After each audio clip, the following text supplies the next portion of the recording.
Assalamualaikum warahmatullahi wabarakatuh. Perkenalkan, nama saya Nur Halifah Jamaluddin dari Institut Agama Islam Negeri Parepare, Fakultas Ekonomi dan Bisnis Islam, Prodi Ekonomi Syariah. Saya membuat video ini untuk memenuhi tugas ujian tengah semester mata kuliah Sistem Moneter Islam. Baik, yang pertama saya akan menjelaskan apa yang dimaksud dengan sistem moneter Islam.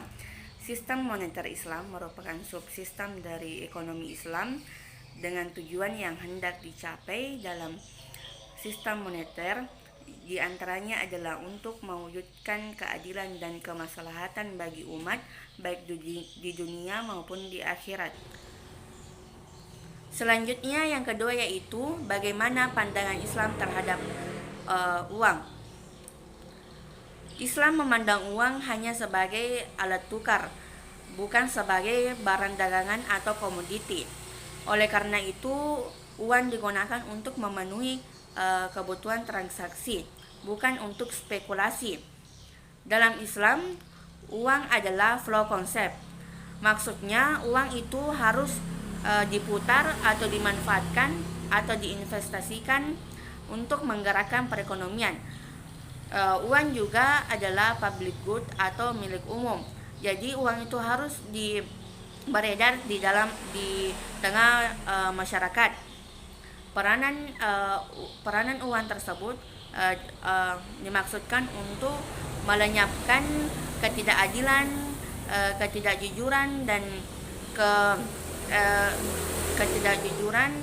dan pengisapan dalam tukar menukar atau barter yang mengandung unsur riba.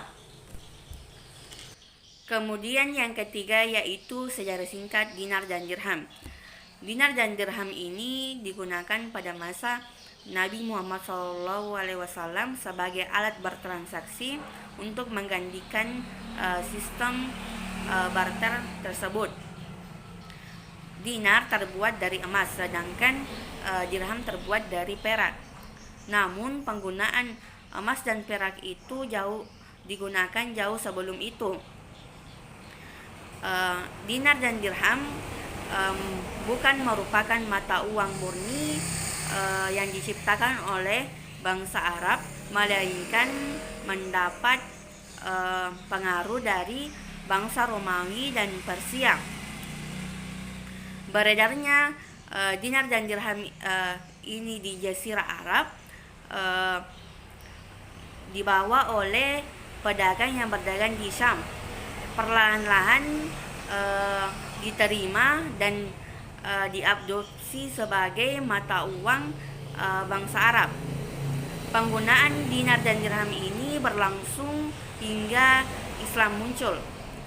Nabi Muhammad SAW sendiri tidak menolak dinar dan dirham sebagai alat perniagaan, justru menerima dan memodifikasinya. Kemudian yang keempat yaitu apa yang dimaksud dengan economic value of time.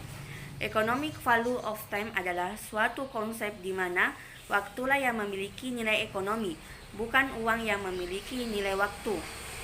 Economic value of time memiliki arti memaksimumkan nilai ekonomis dana periodik waktu.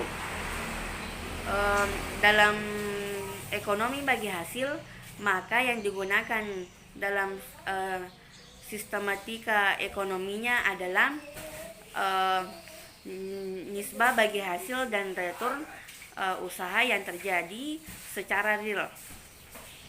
Selanjutnya yang kelima yaitu mengapa bunga bank dikategorikan riba dalam ekonomi Islam.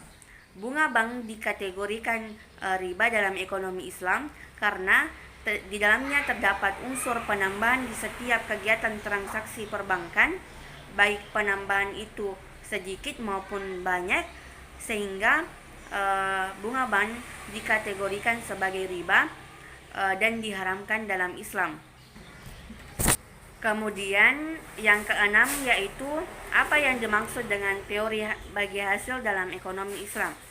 Teori bagi hasil dalam ekonomi Islam adalah pembagian hasil usaha antara penyedia dana dan pengelola dana, di mana kerugian dan keuntungan akan dibagi bersama. Bagi hasil ini menjauhkan kita dari risiko bunga yang menjadi riba. Baik, itulah tadi penjelasan dari jawaban soal ujian tengah semester mata kuliah Sistem Moneter Islam. Lebih dan kurangnya mohon dimaafkan. Wassalamualaikum warahmatullahi wabarakatuh.